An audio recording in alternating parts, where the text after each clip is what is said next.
Good morning. I'm Cathy Chase, President of Advocates for Highway and Auto Safety. Advocates is a coalition of public health, safety, and consumer organizations and insurance companies and agents working to advance safer vehicles, safer drivers, passengers, and road users, and safer roads. Thank you for joining us here today in Washington, D.C. and live on our webcast. Today, we are releasing our 2020 Focus on Safety, Roadmap of State Highway Safety Laws report. With the start of a new decade, our clear vision is to eradicate the horrific death and injury toll occurring on our roadways.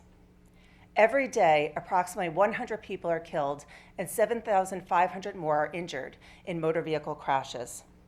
The emotional devastation inflicted on families from crashes also comes with a significant annual economic cost of $242 billion. This results in every person living in the U.S. essentially paying a crash tax of $784 every year. This status quo is unacceptable. As state legislatures around the country convene, now is the time for attention, activism, and action. The 17th edition of our annual report provides a roadmap to progress by evaluating the adoption of 16 life-saving laws in all 50 states and Washington, D.C. The laws are organized in 5 issue areas: occupant protection, child passenger safety, graduated driver licensing for novice teen drivers, impaired driving, and distracted driving. Our safety report card, if you will, rates every state on each of these areas and also gives an overall rating based on the total number of laws passed. States are awarded a green rating if they are significantly advanced toward adopting the optimal laws in the report. A state cannot achieve this distinction without a primary enforcement seatbelt law that covers all passengers, both in the front and rear seat. Only 7 states and DC receive a green rating, yet none of them have accomplished all 16 optimal laws. A yellow rating is given to the 31 states which are in need of improvement. 12 states were given the lowest red rating because they are dangerously behind in the adoption of recommended laws. The optimistic news is that last year, 9 states and DC enacted 12 new laws. However, nationwide, 395 optimal laws are still missing. Lawmakers should take note that the public is acutely aware of the problems plaguing our roadways and is strongly supportive of action. In this regard, advocates commissioned a public opinion poll conducted by Engine's Caravan Survey, which we are also revealing today. It finds an overwhelming majority of 90% agreeing that states should pass laws prohibiting distracting activities while driving, such as watching movies or playing video games. Fortified by this result, Advocates has been and will continue to be working in state legislatures to broaden texting bans to account for the range of distracting features available on mobile phones.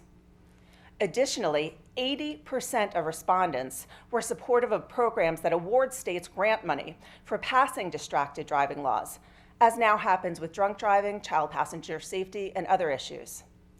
Clearly, the public understands that distracted driving is a major problem and they want action now. The poll also explored public sentiment on drug-impaired driving, an emerging issue as more states move to legalize the use of recreational marijuana. A resounding 76% of those surveyed expressed concern about marijuana-impaired driving and supported better research and testing of technology to detect drug-impaired driving. Advocates will continue our push to curb the incidence of drug-impaired driving by promoting actions including accelerating research to better understand the scope of the issue, improving data collection and analysis, verifying roadside testing technology, and determining a standard for marijuana-impaired driving. Before I turn to our speakers, I would like to express my sincere gratitude to Advocate staff who have spent countless hours compiling this report. A special thank you to Allison Kennedy, who led the roadmap project, as well as to Cathy Barzy, Pete Daniels, Lisa Drew, Tara Gill, Sean Kildare, Peter Kurdock, Bill Braunrot, and Kim Levinson. Thanks also to Jamie Douglas for creating the report cover. This comprehensive report is a true team effort requiring reviews of literally thousands of state laws and legislation, government data, and numerous studies and reports. It provides research-based solutions, including the need for proven driver assistance technology, such as automatic emergency braking, also known as AEB, as standard equipment in all new vehicles. This is a momentous time in transportation history, with breakthrough safety innovations entering the marketplace and the promises that autonomous vehicles may offer in the future. We are excited to kick off a new decade and intend our 2020 Vision Report to provide clarity and inspiration to elected officials about the path to improved road safety for all. I'd now like to welcome our dynamic lineup of speakers. Mary Jagam is a past president of the Emergency Nurses Association and consumer vice chair of Advocates Board of Directors. Lee Fanshawe is the Federal Government Affairs Director of American Family Insurance and insurance co-chair of Advocates Board of Directors. Jennifer Weaver is an anti-distracted driving advocate. Commander Chris Olson represents the Oro Valley, Arizona Police Department. And Dr. Deana Waddington is the Executive Dean of the Petra College of Health Sciences, Dean of the School of Graduate Studies at Bethune-Cookman University, and Executive Board Vice Chair of the American Public Health Association. After each speaker has given their remarks, we will open up for speakers from the media. If you're joining us via webcast, there are instructions below the video viewer on how to submit a question. All materials, including speaker statements, handouts, and a recording of the webcast, will be available on our website, which is saferoads.org. Thank you. I'd now like to turn to Mary Jagam, who, in addition to the positions I just mentioned, is also the Chief Nursing Officer for Infinite Leap, a consulting group focused on leveraging real-time location system technology to improve safety and efficiency. Mary is very active in the emergency nursing community, including as a longtime member of the Emergency Nurses Association, which I'd like to congratulate on celebrating their 50th anniversary this year. Thank you for participating in today's event, Mary.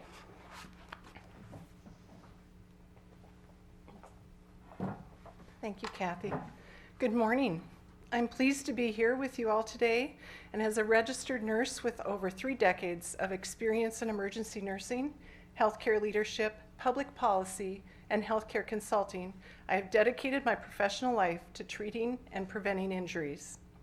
While emergency nurses are on the receiving end of caring for people after they have been injured, often from motor vehicle crashes, we also advocate strongly for prevention. The 16 optimal laws and Advocates' Roadmap of Highway Auto Safety Laws are precisely the types of recommendations nurses endorse to help prevent crashes and fatalities from happening or to reduce their severity.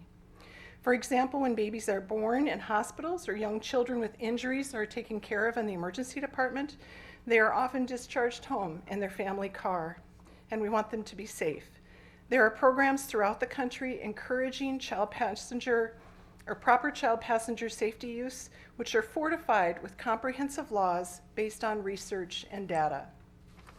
Advocates' Roadmap report includes 2 vital child passenger safety laws: that babies be restrained in rear-facing safety seats through age 2 or longer, and that young children, after reaching the maximum weight and height limit of a forward-facing safety seat, be placed in a booster seat that should be used until the child is able to be properly restrained in the vehicle's seatbelt, and that's when the child reaches 57 inches in height and age 8. Last year, Louisiana, Maine, Washington, and the District of Columbia passed laws to better protect child passengers.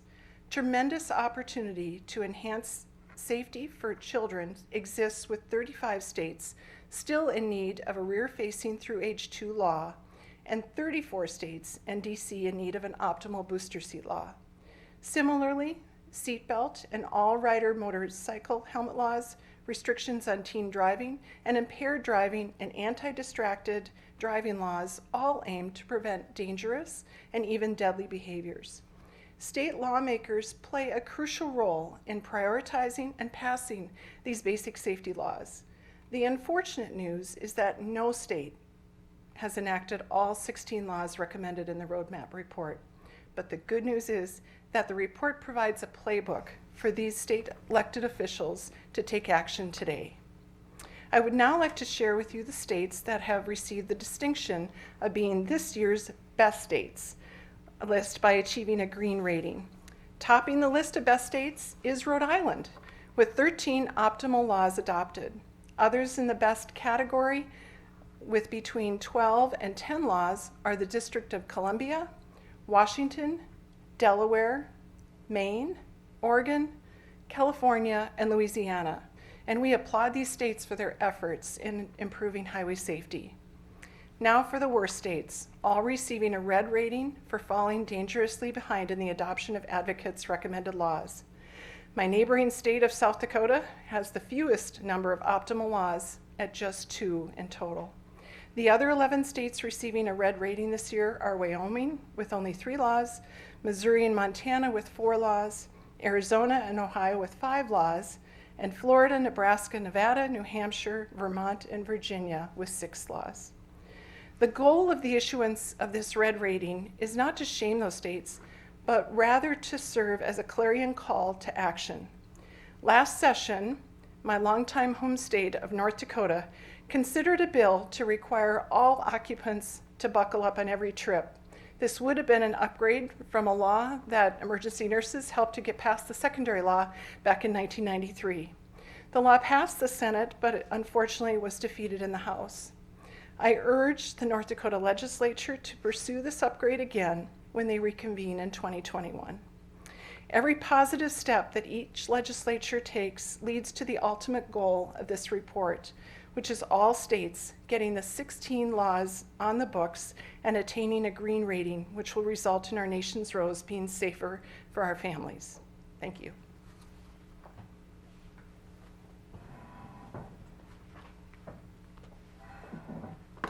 Thank you so much, Mary.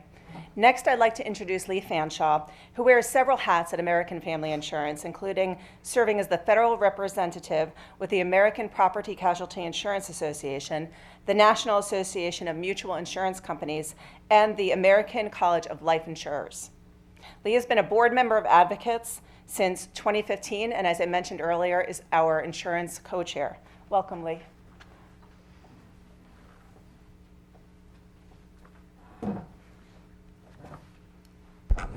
Good morning. As Cathy said, I'm Lee Fanshawe, Federal Government Affairs Director for American Family Insurance, and serving this year as co-chair of the Advocates for Highway and Auto Safety. For more than 30 years, this unique and highly successful organization has united insurers and public health, safety, and consumer groups in saving lives on our roads.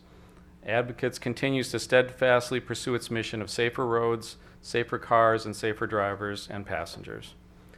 And while significant progress has been made to reduce motor vehicle crashes, deaths, injuries, and associated costs, unfortunately, we still have a great deal more to do.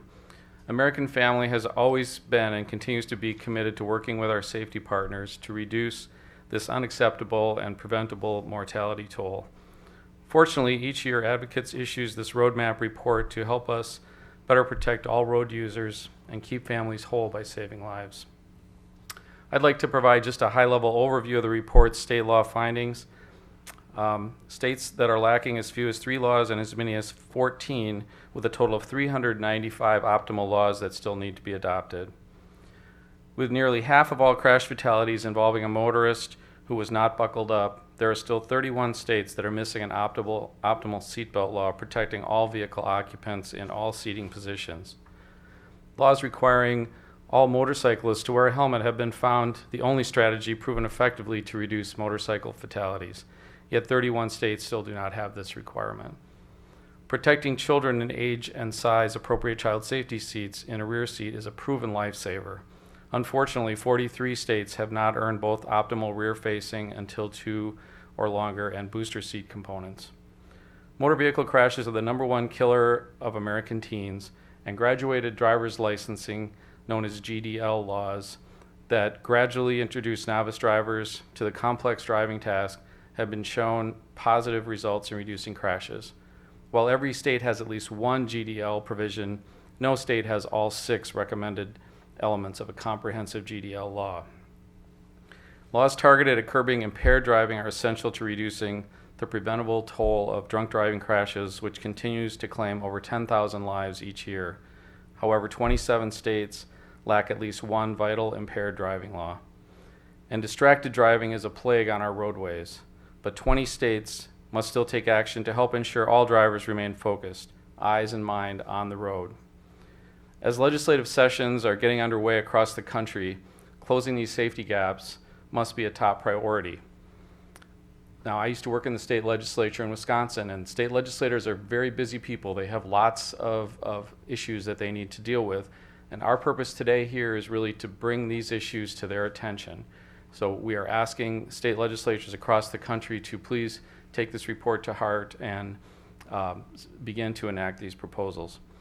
In addition, this year's roadmap report includes a special feature, 2020 Vision Issues in Focus. This session discusses both emerging and persistent issues which, if addressed, would achieve meaningful, lasting reforms in our reductions in our crashes. Developing solutions to the growing problem of drug-impaired driving.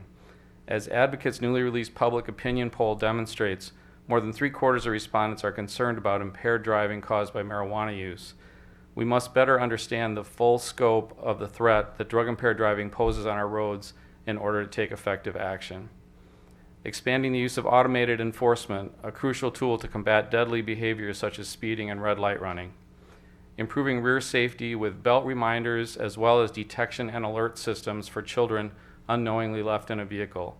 These systems are readily available and urgently necessary. And finally, addressing the upward trend of pedestrian and bicyclist fatalities with vehicle and infrastructure design improvements.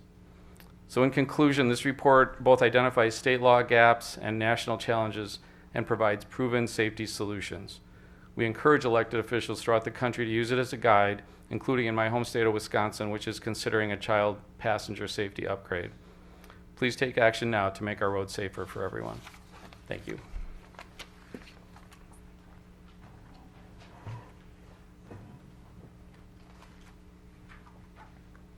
Thank you, Lee.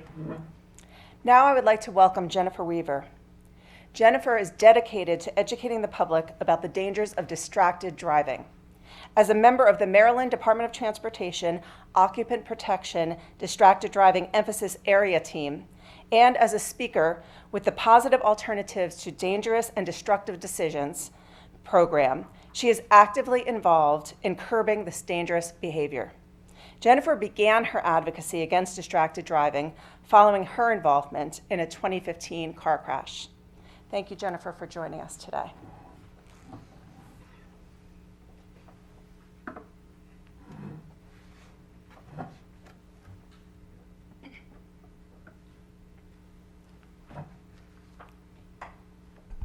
Thank you, Cathy.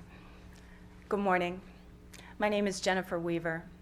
I am pleased to join you today as Advocates for Highway and Auto Safety releases the 17th edition of the Roadmap of State Highway Safety Laws. Distracted driving is a major public health problem on our nation's roads.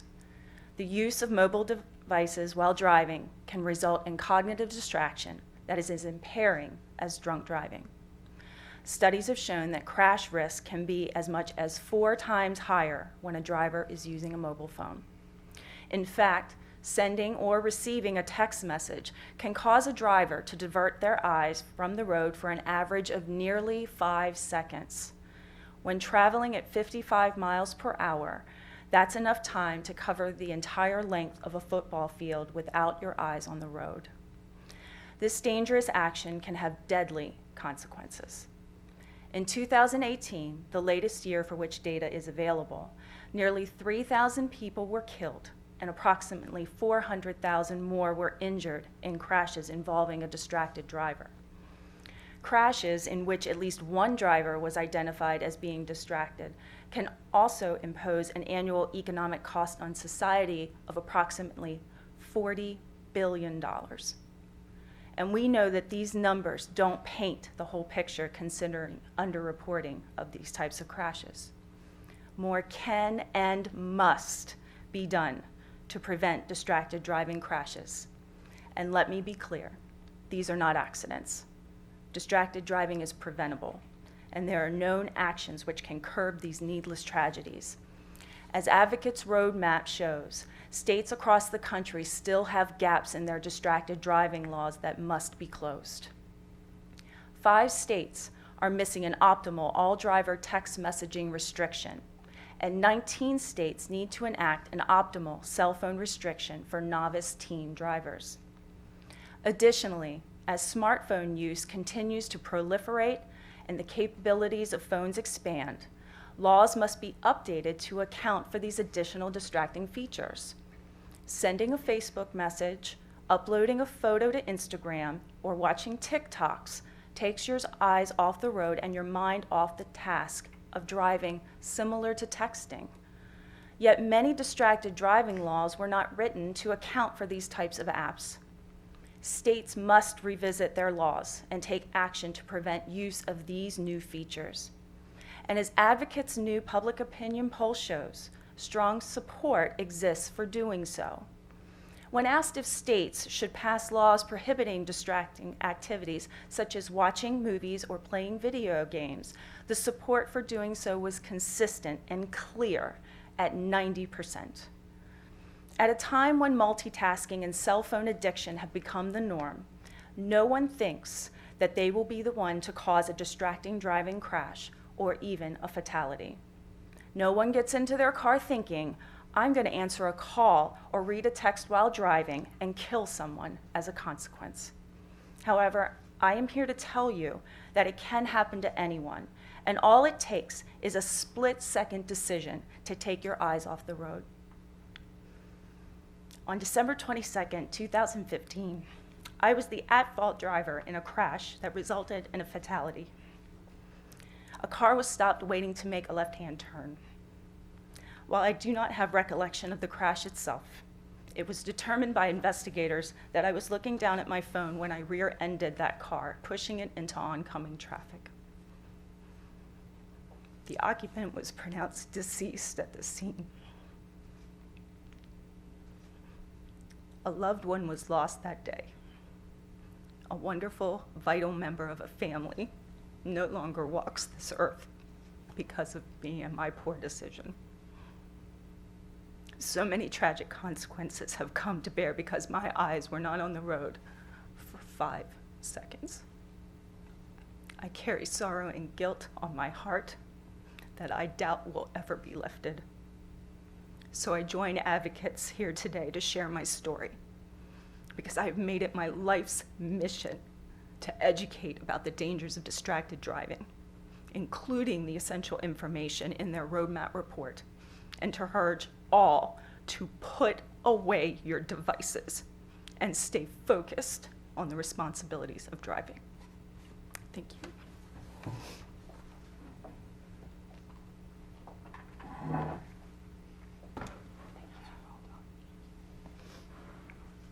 Jenny, thank you very much for sharing your very powerful story. That took a lot of bravery, and I just really would like to thank you for being here today, because I know that your hope is that it will prevent others from happening, so thank you.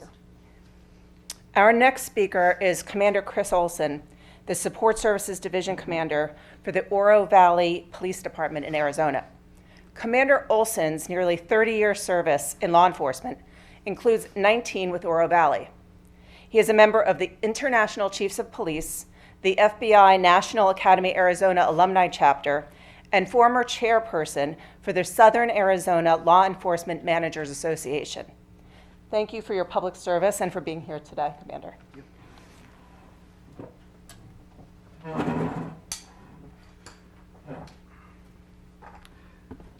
Good morning. Thank you, Cathy.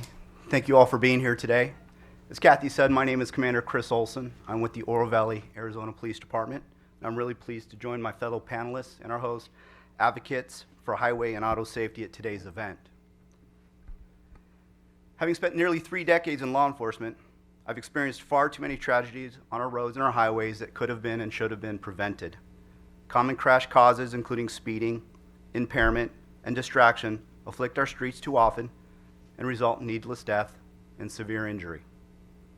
As a law enforcement officer, my top priority is to protect and serve those within the community. This includes educating citizens on unsafe driving practices, ensuring compliance with traffic safety laws, and responding to crashes when they do occur. However, the ultimate goal is always to stop crashes from happening in the first place. That is why the Advocates Roadmap of State Highway Safety Laws is so important. The laws identified in this report can be divided into 2 categories: those vital to reducing injuries when a crash occurs, which include seatbelts, motorcycle helmets, and child restraints, and those crucial to preventing crashes, namely driver impairment, driver distraction, and teenage driver safety. Enactment and enforcement of impaired driving countermeasures, distracted driving restrictions, and graduated driver's licensing, or GDL programs, have tremendous potential to deter dangerous and deadly driver behavior. Still, on average, drunk driver crashes continue to claim nearly 30 people every day, amounting to 1 person being killed approximately every 50 minutes. Policies, including requiring all offenders to use ignition interlock devices, as well as child endangerment and open container laws, are necessary to target the scourge on our roads. I am pleased, in my home state of Arizona, we are one of 23 states, along with DC, that has all 3 of these common sense laws recommended by the advocates. They are key to stopping incidents of drinking and driving, which exceed 3,000 each day. Distracting driving is also a major problem. Last year, Arizona experienced a major victory and now receives credit on the roadmap report for an all-driver text messaging ban. An effort that was more than a decade in the making, and the Arizona State Legislature deserves a lot of credit for accomplishing this goal. Our new law will improve safety on Arizona roads by prohibiting all drivers from engaging in distracting activities, which include reading, writing, sending messages, and also takes the important step of banning other applications such as reviewing or taking videos. Lastly, implementation of GDL programs ensure teenagers gradually introduced to driving privileges keep them safe and improve the safety of all who share the road with these novice drivers. For instance, data shows driving at night or with other teens in the car are factors that lead to higher crash rates. Nighttime and passenger restrictions and other safeguards are necessary to address the fact that teen drivers lack driving experience, they tend to take greater risks, and are far more likely than other drivers to be involved in a fatal crash. Despite this, GDL laws being proven lifesavers, nearly 200 gaps still remain in teen GDL programs nationwide. In my role with the Oro Valley Police Department, I always strive to meet the citizens I serve out in my communities. Unfortunately, that sometimes happens roadside during a traffic stop. Nonetheless, it still provides me an opportunity to educate them about the importance of following all state laws, local laws, for their own protection, as well as the protection of their friends and neighbors. The last place I want to meet someone is at a crash scene, or even worse, when I come to their door to inform them of a preventable tragedy, which sadly, this is something I did twice on the same day this past November. By ensuring the practical safety rules identified by the Advocates Roadmap report are in place, we will get close to our shared goal of eliminating crashes, deaths, and injuries in our country. Thank you very much.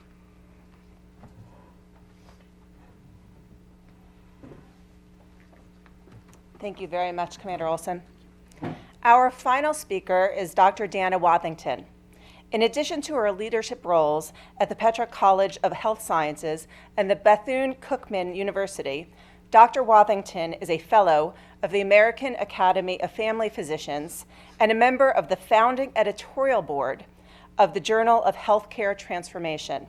She comes to us today representing the American Public Health Association, an organization on Advocates Board of Directors. Welcome, Dr. Waddington. Thank you, Cathy. Good morning. I am Deana Waddington, Executive Dean of Health Sciences and Graduate Studies at Bethune-Cookman University. I also serve as Vice Chair of the Executive Board of the American Public Health Association, otherwise known as APHA.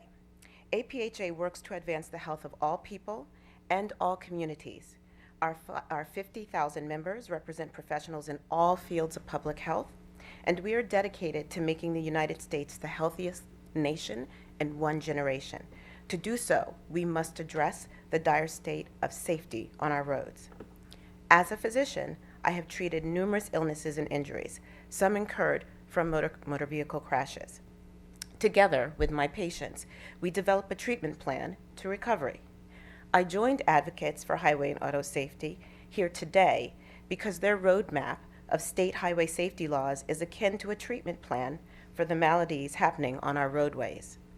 A major factor in surviving or dying in a car crash is whether an occupant is buckled up.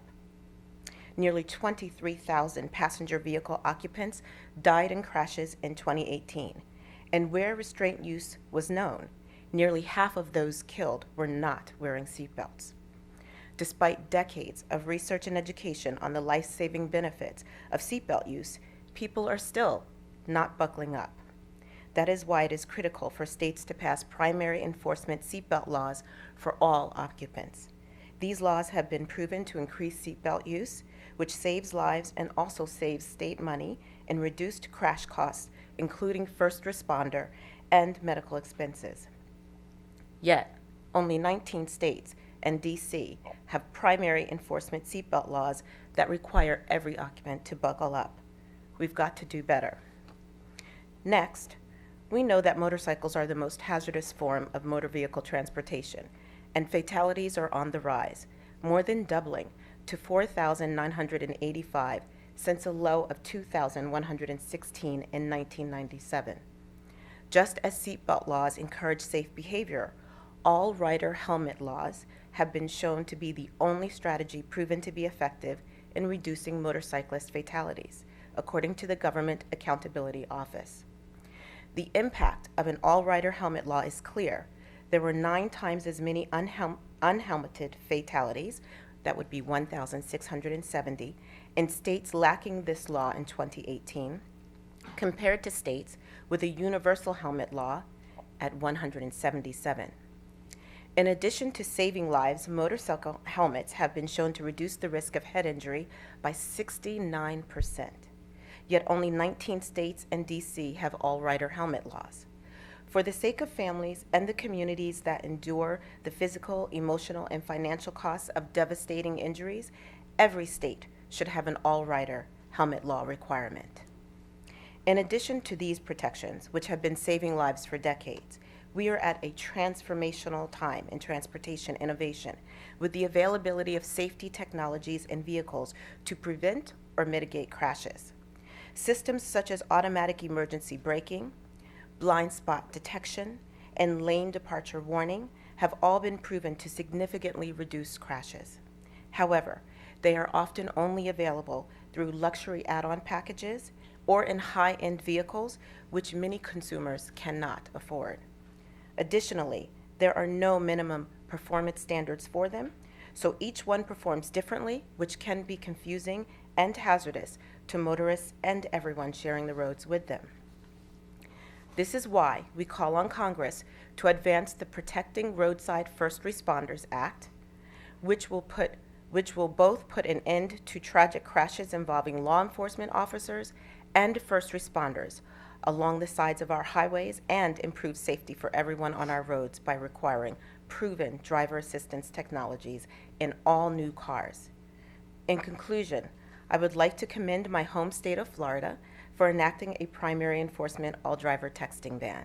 However, we still find ourselves on the worst states list with a red rating and need to build on this safety victory from last year. Thank you to advocates for releasing this important report, which I hope will inspire leaders throughout the country to assure basic protections that improve safety and save lives. We can fix this epidemic. Thank you.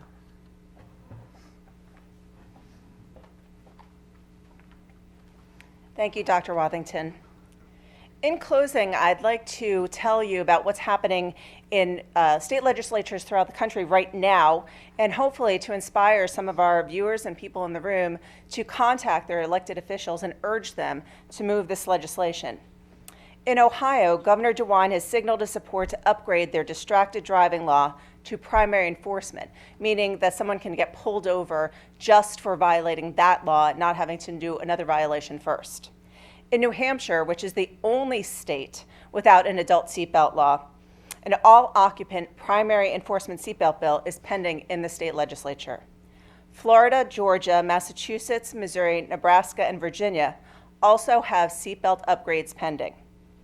In New Jersey, legislation to improve distracted driving by prohibiting activities such as watching movies, viewing social media, or playing games has been introduced.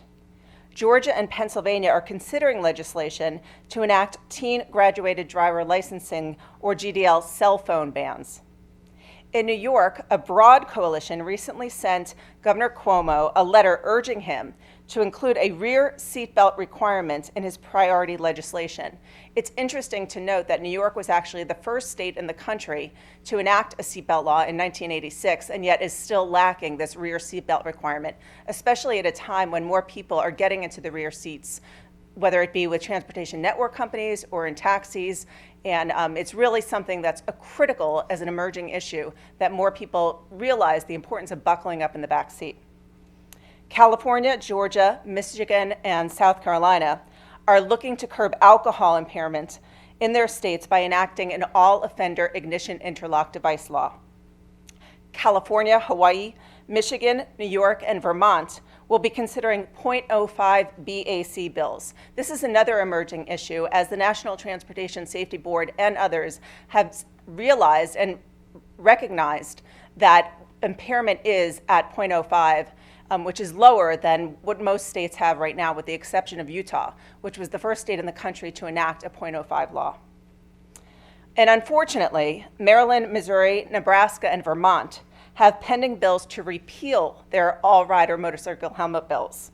We urge these states and any other states that might be considering legislation like this to oppose it. These laws, these all-rider helmet laws, are critically important to get people to wear helmets and to save lives.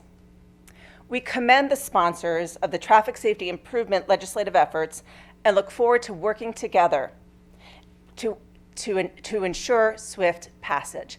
Thank you so much, and we are glad to take any questions from the media via the website. Again, there's instructions on the page. If you would like to submit a question, we are more than glad then to try to answer it. Or if there are members of the media in the room, we would be more than glad to try to answer any questions that you might have. Are we getting any? Hold on one second, we're going to get you a mic. Hi, Joshua Gargiulo, Arizona PBS. So you guys mentioned the future of autonomous vehicles and self-driving vehicles, but I didn't hear much discussion regarding what you guys see the future of autonomous vehicles playing in the advocacy for highway and auto safety. Our concern right now thank you for the question. Our concern right now with autonomous vehicles is that there are no minimum performance standards for the new technologies, which we really see are the building block on the step to truly autonomy. For example, like Dr. Waddington mentioned, automatic emergency braking, lane departure warning, blind spot detection, all of these technologies are being demonstrated to reduce crashes. As evidence, the Insurance Institute for Highway Safety has some really great information on their website that shows that crashes are being reduced by these proven technologies. But yet we're concerned because someone can go into their dealership and buy the different technologies, but there's no minimum performance standard. So you could buy one type of car that could perform one way, another type of car could perform another way. So we really want that minimum performance standard to give confidence, because we want these to succeed on the path to driverless cars. Now, if you're asking about, autonomous vehicles and what that might hold in the future, we're optimistic. We are advocates is in business to put ourselves out of business and to save lives. So we would like to see these be successful. We believe firmly that the path to do so is to get these stepping blocks in and to ensure that there is regulation for autonomous vehicles, and not just a regulatory framework. Many people talk about a regulatory framework, which really is not equivalent to regulation. But there are critical regulations that need to happen for autonomous vehicles. For example, when someone goes to get a driver's license right now, you have to take a vision test. However, for autonomous vehicle, there's no equivalent for a vision test. But the car is going to be the one that's seeing and reacting to what's happened on the roadways. So that's a very real-world example of one of the regulations that we are pushing for in terms of autonomous vehicle as Congress considers potential federal legislation. You're welcome. Any other questions? Well, thank you very much for joining us today. It's our pleasure to share this roadmap report with you, our 17th annual report, and I encourage everyone in the room and watching today to contact your elected officials and urge for immediate action on these recommendations. Thank you very much.